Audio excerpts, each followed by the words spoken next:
O surfista Andy Irons, um havaiano muito famoso no meio do surf, um dos maiores surfistas da história, talvez o segundo maior surfista da história, só atrás do Slater, ganhou 3 títulos mundiais, poderia até chegado muito mais próximo do Kelly Slater, mas ele teve alguns problemas sérios na vida, umas consequências que foram culminando na sua morte. Ele tinha um talento extraordinário para o surf, cedo morando no Havaí, praticando surf com seu irmão Bruce. Ele foi muito competitivo até com o próprio irmão. Problemas de comportamento na escola, enfim. Existe um documentário sobre a vida dele, sobre tudo com ele, na Amazon, né? Muito interessante. Eu assisti há um tempo atrás e é interessante porque ele tinha esse talento extraordinário, mas ele teve muitos problemas com drogas, muitos problemas emocionais. Ele foi, no documentário, fala que ele tinha um problema diagnosticado como um transtorno bipolar. É um transtorno que realmente a pessoa tem muitos altos e baixos, e picos de energia, de falta de energia, de depressão. E ele teve que lidar com isso, com questões, às vezes, até de questionamentos profissionais. E ele foi lidando, mas assim, num meio competitivo, num meio de alto nível, de esporte de alto rendimento, como o surf, qualquer esporte, você precisa ter uma certa constância de resultado, uma constância de rendimento. E para que ele conseguisse ter essa constância com um tipo de transtorno, um problema como esse, que justamente é uma inconstância tremenda, ele acabou se utilizando de muitos remédios e drogas, né? Cocaína, morfina, quase morreu de overdose uma vez acidentalmente de morfina, e foi entrando numa avalanche, num coquetel de drogas, que foi danificando a sua saúde. Tanto que ele chega num estágio ali da vida dele, que ele estava com 32 anos, já tinha tido uma série de problemas, já estava numa fase decadente no surf, não conseguiu se manter no topo, tinha potencial até para quem sabe se igualar ou superar o Kelly Slater, mas acabou morrendo, falecendo de infarto num hotel no Texas, se eu não me engano, porque ele usava muita droga, o coração não aguentou. Droga para acordar, droga para dormir, para relaxar, para concentrar. E muitas vezes participava dos campeonatos dopado, drogado.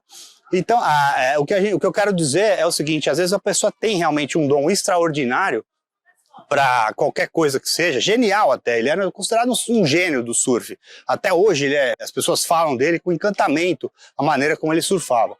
Ondas gigantes, de uma forma diferente. Ele era um gênio. E ele tinha esse gênio do surf. E às vezes a gente se apega que tem um talento, que tem algo extraordinário, e se foca nisso, se limita a isso, e muitas vezes Deus, ele espera da gente algo diferente. Às vezes ele espera um crescimento diferenciado da nossa parte, ele espera que a gente... Então, sempre que quem está no crescimento da fé, quem se foi introduzido na sua fé, na fé cristã, ou qualquer fé que seja, você passa a se indagar uma série de coisas e ver qual é o melhor caminho. Antes de ir impulsivamente, ir pelo caminho às vezes que está mais ali adiante, está mais fácil, teoricamente mais fácil, lógico, mas que seria o caminho mais natural, e muitas vezes Deus não é isso que ele quer da gente. Então ele acabou realmente ganhando fama mundial, ganhou o mundo inteiro, mas morreu aos 32 anos. Então a gente se pergunta, será que valeu a pena? Será que valeu a pena todo esse sacrifício, usar drogas para poder competir? Acredito que não. Assim como ele no futebol, tem muita gente que faz isso, e que é genial ou não, e a gente se pergunta, será que vale a pena? Então eu vou dar o meu testemunho pessoal de vida. Eu sempre gostei muito de futebol, basquete, surf também. Tinha um destaque maior no futebol, no tênis depois, no basquete pouco menos, mas tinha uma aptidão muito grande para esportes. E eu, ao mesmo tempo, tinha um gosto muito grande pela música, pela arte, enfim, pelo cinema, pelo teatro, pelas coisas de representação, de teatro, enfim. E eu me questionava, eu tinha um talento também para escrever, para poesia e tal, e muitas vezes eu achava que eu deveria ter ido por esse caminho profissional, mesmo fazendo administração de empresas, trabalhando num ambiente de empresas, uma empresa familiar, enfim. E com o tempo Deus foi me mostrando que havia algo maior para mim, havia uma superação maior. E aquilo que eu achava que eu era limitado a um espectro realmente, uma parte mais de humanas, uma parte mais assim artística, ou mesmo esporte, né? O esporte para mim também não era assim algo tão tranquilo, também, né, não tinha tanta, eu nunca fui um cara de um rendimento constante também, mas assim, tinha um talento inegável e nunca, graças a Deus, não trilhei o caminho das drogas, não entrei por esse caminho, que poderia ter um final talvez parecido e nem ter tido êxito, né? Então, o que eu digo assim, às vezes a gente tem que se questionar antes de tomar certas decisões cruciais na vida. Será que um talento excepcional é tudo na vida de uma pessoa? Será que o dinheiro é tudo? Será que o sucesso? Será que ganhar o mundo é tudo?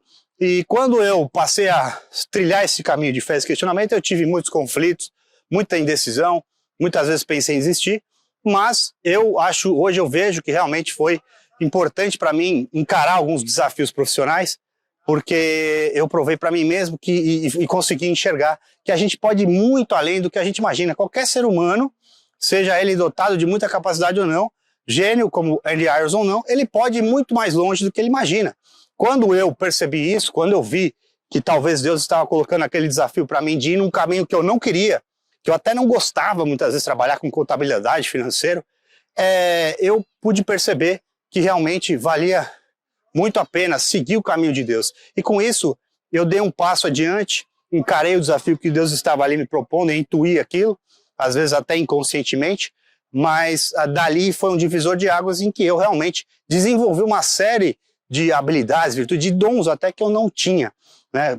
Profissionalmente, eu desenvolvi ainda mais os que eu tinha e os que eu não tinha, eu desenvolvi também. Então, resumindo, em resumo da história, o que eu quero dizer é o seguinte: muitas vezes você fica preso no seu medo, na sua indecisão em relação a um caminho profissional, a um relacionamento que você está traumatizado e não quer, e qualquer questão importante da vida, ter filhos ou não ter filhos, e o que Deus espera às vezes da gente é apenas que a gente dê um primeiro passo, que a gente realmente caminhe em direção a Ele, que a gente saia desse conflito interno e caminhe sobre as águas em direção a Deus, a Jesus, porque é aí que a gente vai encontrar o sentido da nossa vida. E existe uma passagem bíblica que ela é muito clara, onde ela diz: de que vale ao homem ganhar o mundo inteiro se ele vier a perder a sua alma, né? Assim como o próprio, no caso do Andy Irons, ele perdeu a vida, a alma, quem sou eu para saber, né? Só Deus pode julgar o coração de uma pessoa e aonde ela chegou. Essa é uma mensagem muito bonita, realmente, da Bíblia, do Evangelho, sobre os dons que Deus pode proporcionar. E existe outra passagem para concluir, que diz que você para algumas pessoas foi dado um dom, a outras 5, 10, e aquele que escolhe o caminho, que faz a vontade de Deus, ele amplia, ele duplica, triplifica. Então vale essa reflexão para você ver que você é uma pessoa, qualquer ser humano pode ir muito mais longe do que imagina.